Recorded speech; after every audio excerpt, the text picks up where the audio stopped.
Hi guys, Sony Pictures has finally released 2 movies for the live-action game Resident Evil Welcome to Raccoon City, which will tell us the adventures of Claire Redfield's character to stop the evil company that created the zombie Umbrella Corporation wafer. What do you think will happen in the film later, and what are the characters and what appears in this movie? We will discuss everything, so welcome. Resident Evil Welcome to Raccoon City is a reboot of the Resident Evil film series previously worked on by Paul W. S. Anderson. This film will adapt the storyline and characters from the first Resident Evil game and the second. The first scene starts by showing Claire Redfield, played by the actress Scodelario, who rides a motorbike with a red jacket on the city brand during the rain, which is precisely like the Claire version of the game, which is also described as always wearing a red jacket and likes to ride a motorbike. The next scene moves to show us the military forces from the Umbrella Corporation, namely the USS aka Umbrella Security Service, which seems to be guarding the border, and the city of Raccoon City, a fictional city in the Resident Evil game which is controlled by the Umbrella Corporation and used as a research facility to develop progenes, a virus from the African zoetrope plant which became the origin of the Bt virus willingly, namely the G virus and Ouroboros. And here, it looks like how Raccoon City residents are being bullied by USS troops and can't in and out of the city itself, which is heavily guarded by armed forces. The goal seems to be that Umbrella can keep the residents of Raccoon City from leaking the secrets of Umbrella's experiments, because it appears that in this film the residents are starting to get suspicious and annoyed with Umbrella. This is clearly visible from the promo poster, which shows a road sign that reads "Fuck Umbrella," which is a form of expression of frustration from the residents of Raccoon City and Umbrella, who have oppressed and secretly carried out their city's bio-weapon experiments. This also relates to the narration from Claire in this sequence, which says that every story has a beginning and discovers the origin of evil, where these words seem to refer to the evil actions of Umbrella, who have used the townspeople for their experiments in creating the bioweapon weapon of the G virus program.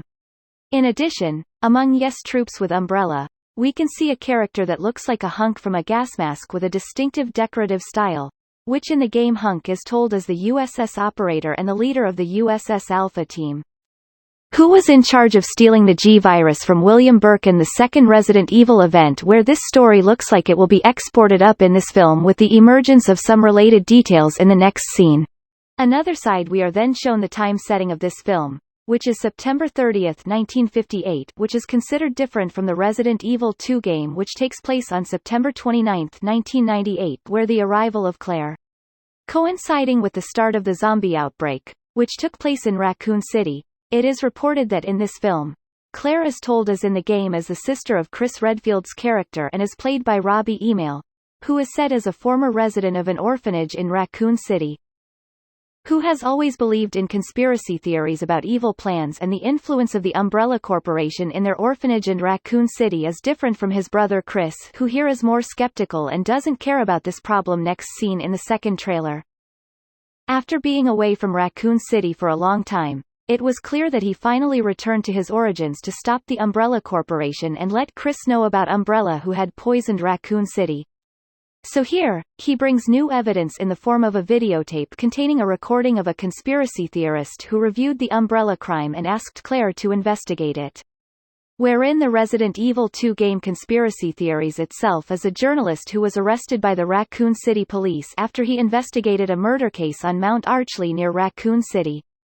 The Claire in this trailer is seen dating Raccoon City with a truck driver who hit a woman who was infected with the virus, where after being hit by this woman then came back to life and became a zombie, and at the same time we can see the dog of the driver who was licked the woman's blood and eventually turned into an inhabited zombie known as Kerberos, where this dog seemed to instantly bite the driver and infect him so that the driver ended up in a truck accident in front. Raccoon City Police Station is very similar to the opening scene of the Resident Evil 2 game. Long story short, Claire can meet her brother, Shears, invites him to stop the Umbrella Corporation, only at that time, Shears, because at that time Chris had been assigned to the police with City to investigate Umbrella's headquarters in a mansion which in the game belonged to Dr. Oswald's dispenser, a scientist and one of the founders of the Umbrella Corporation. Now from here we can see that this film unites the timeline of the Resident Evil 1 and Resident Evil 2 games, which are supposed to run at different times. Chris, who goes on this mission, is with the SAR team, the Special Tactic Rescue Service, a special police team in Raccoon City who has the task of dealing with terrorism and serious crimes, just like in the game version.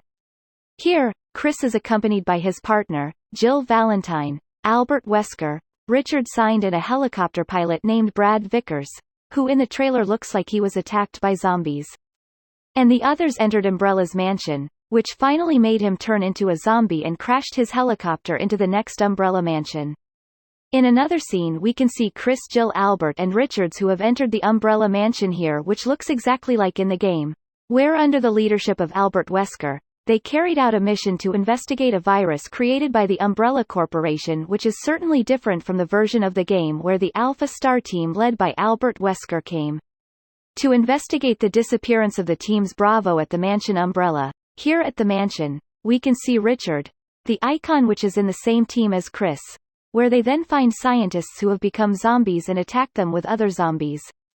Which is precisely like when zombies first appeared in the first Resident Evil game, while in other scenes, you can also see Jill Valentine, who is on the same team as Albert Wesker and is investigating documents in the mansion before zombies and monsters finally attack them.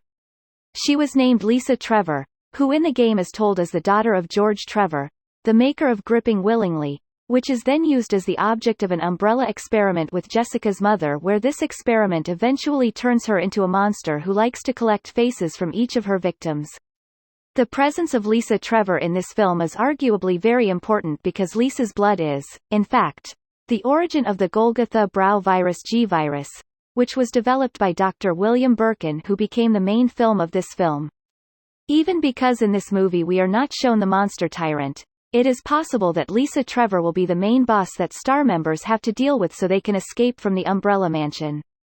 Then, still in the engine scene, we can see Albert Wesker, who looks like he's dying here, maybe because of the fight that the opponent could have, Lisa Trevor, and it could be the same as in the game version. Albert, in this film, will live again with the T-virus in his body and will fake his death.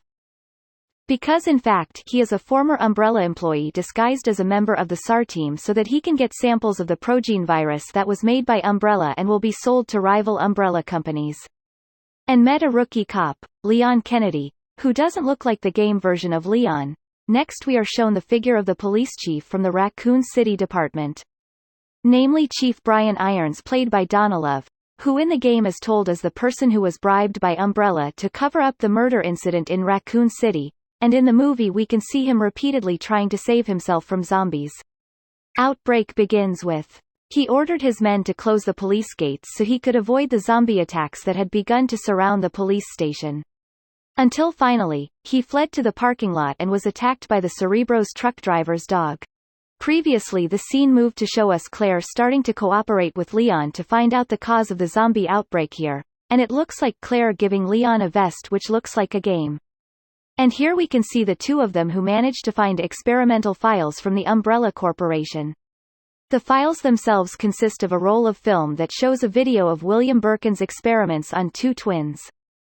Namely, Alexia and Alvespot, who adapted a scene from the Resident Evil Code Veronica game where in the game these two children were created as a result of Veronica's project code to create children with a high level of intelligence. In addition, we can also see a video of a woman who seems to be Lisa Trevor before she became a monster, and in the Umbrella Corporation documents, we can see details about Umbrella's experiments to create the same Lisa Trevor as in the game where the monsters are created from the injection of the partner's alpha virus progenitor, which is used to create the Nemesis monster, and the G virus, which is used to turn the dead into zombies. The scene then shows us Claire and Lion in a hospital facility that seems to be an experimental place for Umbrella and Dr. William Birkin, where here we can see them being chased by a monster liker, one of the monsters from the Resident Evil game created from the T-virus. The next scene is Claire Redfield, who is shown in a house and attacked by a woman's husband who wrote Itchy Tasty Glass, where Itchy Tasty is a reference to an animal keeper who appeared in the Resident Evil 1 game who became a victim of the T-virus and can only write the number 4 and Itchy Tasty. scene we can see Chris Redfield, who has been injured, come to meet his sister Claire in Raccoon City and tell him to leave that city, and this moment can be a clue that in the film later we can see Chris somehow can escape from the Umbrella Mansion either alone or with one of his friends who could be Jill Valentine. Where Chris is likely to help Claire and Leon to face the main villain of this film and leave the city of Raccoon City before the city is nuclear bombed by the American government, just like in the game version.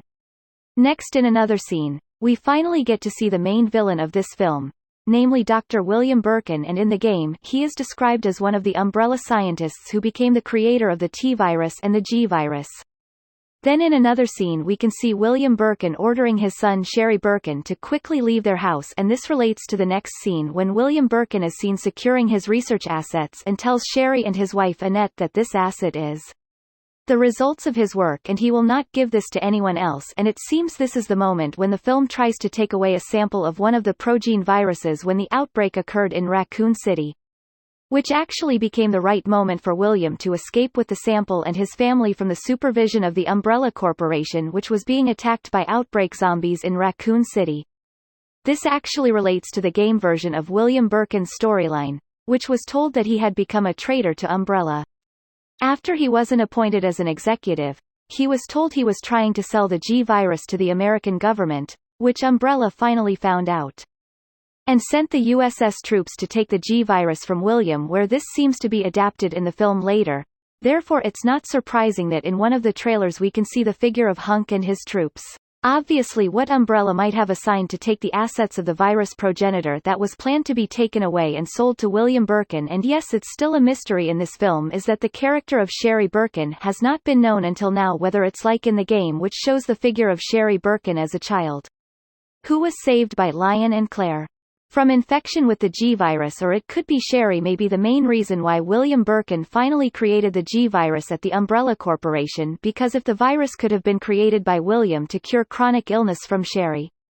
A few moments later Wesker arrived in the room and saw the bottle with the G-virus written on it. Wesker asked the Birkin doctor to hand it over, but the Birkin doctor refused because Wesker forced the doctor to shoot before Wesker shot back.